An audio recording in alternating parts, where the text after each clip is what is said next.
You know how that is too.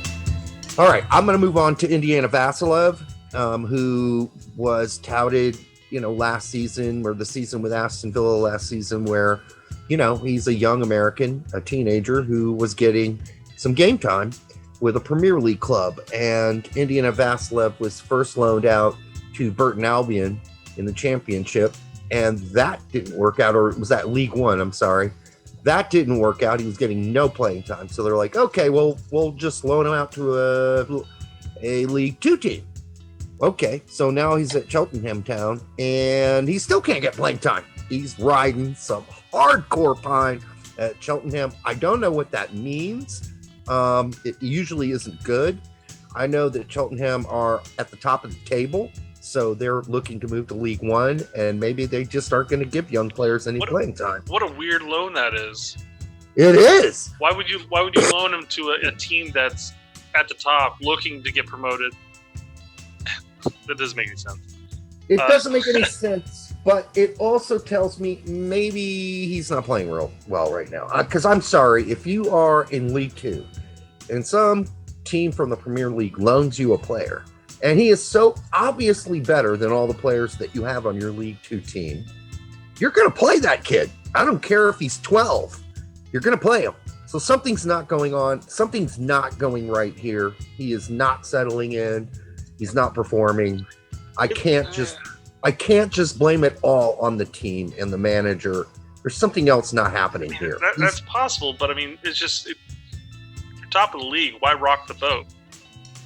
I get it, but if you can, I mean, a lot of these games where they're winning 2 or 3-0, he doesn't even get in. That's a good point. Why not get some super sub minutes in there, Yeah, I mean, that's all he's getting. 10 minutes, 5 minutes, 8 minutes. That's it. I mean, that's not good for Indiana Vassilev, who I think a lot of us had some high hopes for him. But this report that we do can't all be positive. And I guess I'm just going to be the Grinch today and let you know that's not going well. And not saying that this is the option to do when you're failing in Europe, but how long until he finds his way back to MLS? And on top of that, that's not saying that he'll even find consistent playing time there, as MLS is constantly growing year in, year out. No way. How long until he works his way? He's like, well, this is not working. I'm just going to head home and try my luck. I mean, there was a time when players from England, League One players, would come to MLS and play consistently. That ain't happening anymore. Mm-hmm. All right? That's just not happening. Not hardly at all.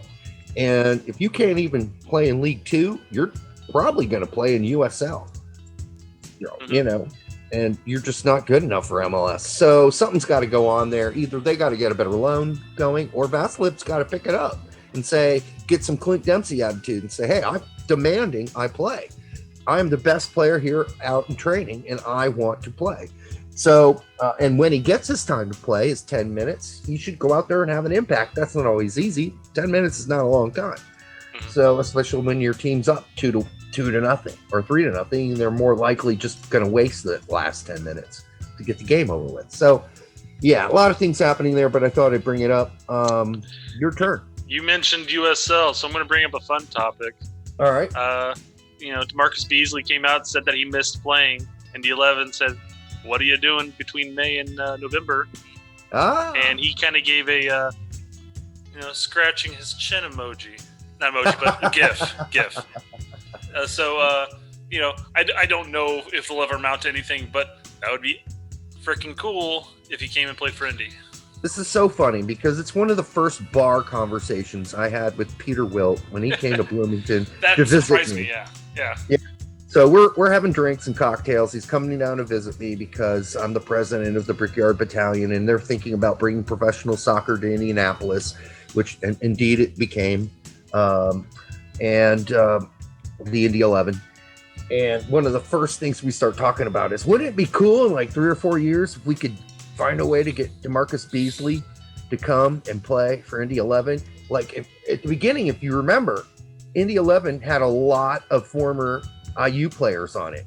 That was not an accident. That was on purpose. Like, that was one of the things that we wanted to do to kind of build a home feel for that team, which was to bring former Indiana University players from Indiana into the team. You remember the first roster had a lot of Indiana guys on it. And now Hoosiers. And of course, that's not the case as much anymore. But, that was one of the conversations we had. It was so fun. And we actually went to an IU game that night. And I think we won. And then we met with, some legendary coaches and ex-coaches after the IU game. Great memories. Thank you, Brett, for bringing it up. I was much younger then. I was going to say, in our youth, Yeah, God. I mean, it wasn't my youth, but Jesus, I was probably 40, And that, man, I'd give anything to be 40 again. All right. I'll move on to another. This is more good news and not Grinch news. It is Justin Shea, 17-year-old, was moved up to Bayern Munich 2. So the 2 team is generally a U23 team.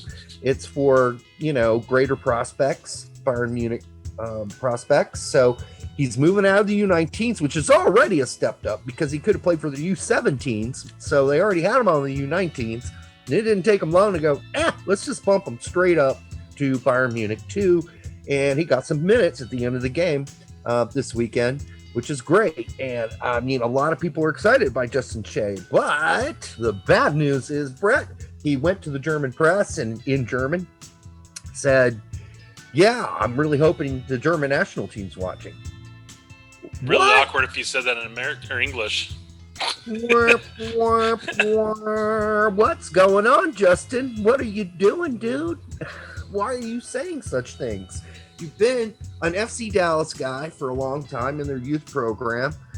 Don't hit us like that, Come on. Anyhow, I guess at this point, playing of dual nationals, it's tough. I know. But I'm a dual national, sure. So I know. My mother's German, so I get it. But the U.S. is playing Germany. I'm rooting for the U.S. Absolutely. I don't really care.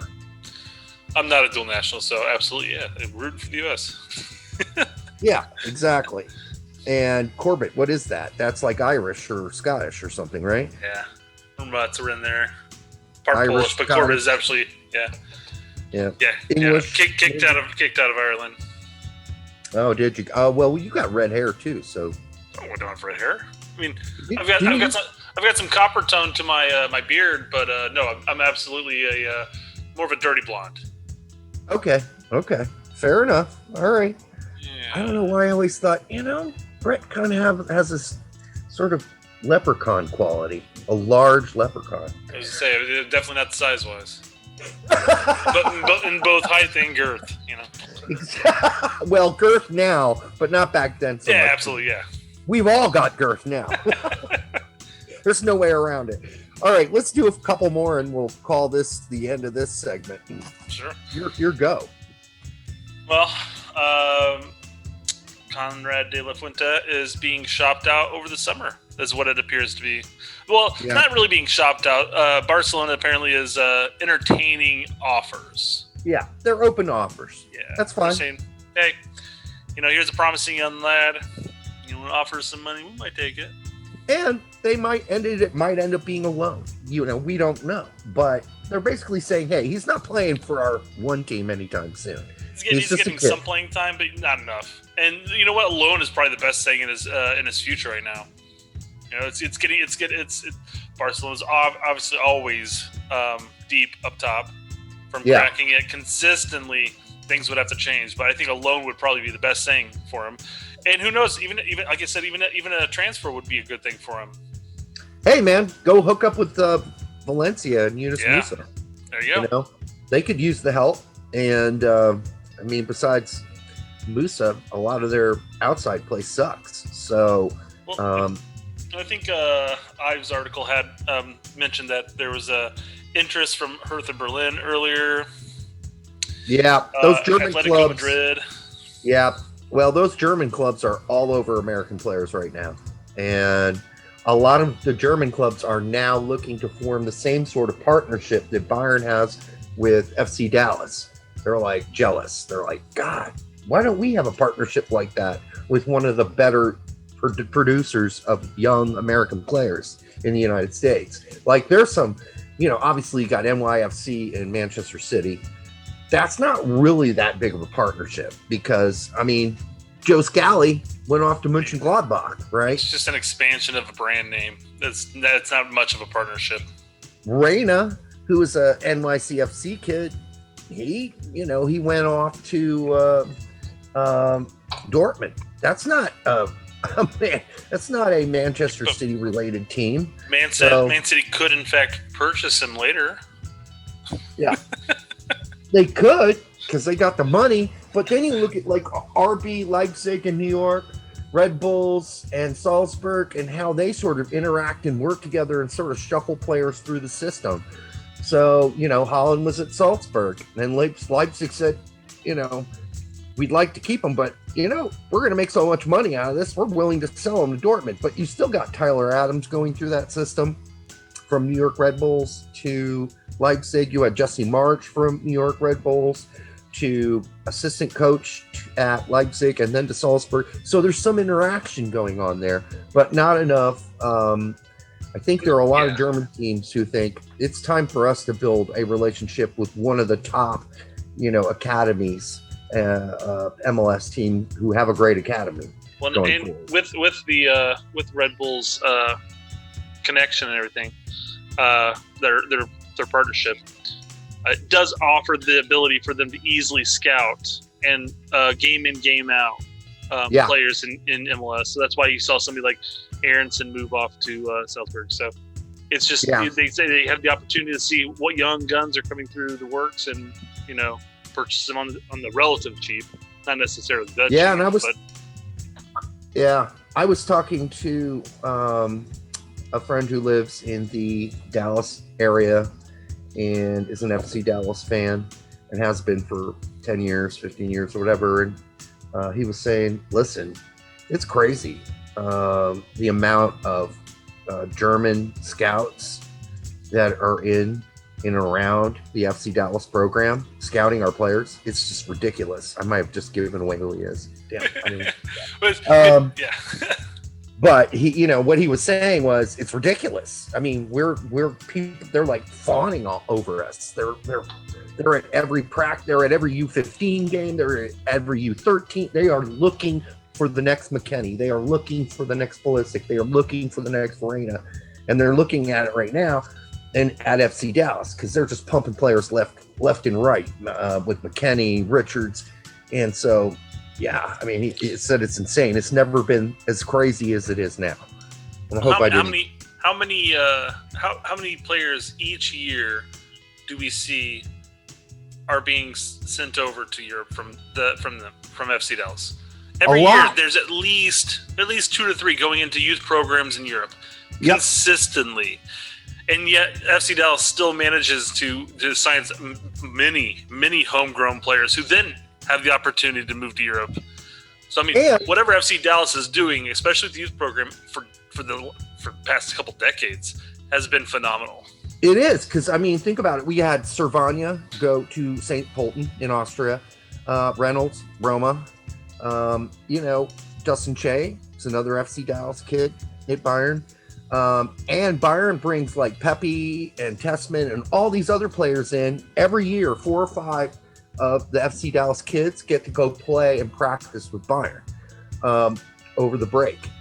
That's just a partnership that other teams are salivating to have. But they're doing something right at FC Dallas. And I really, frankly, if Tessman keeps playing the way he is, he'll be gone soon too.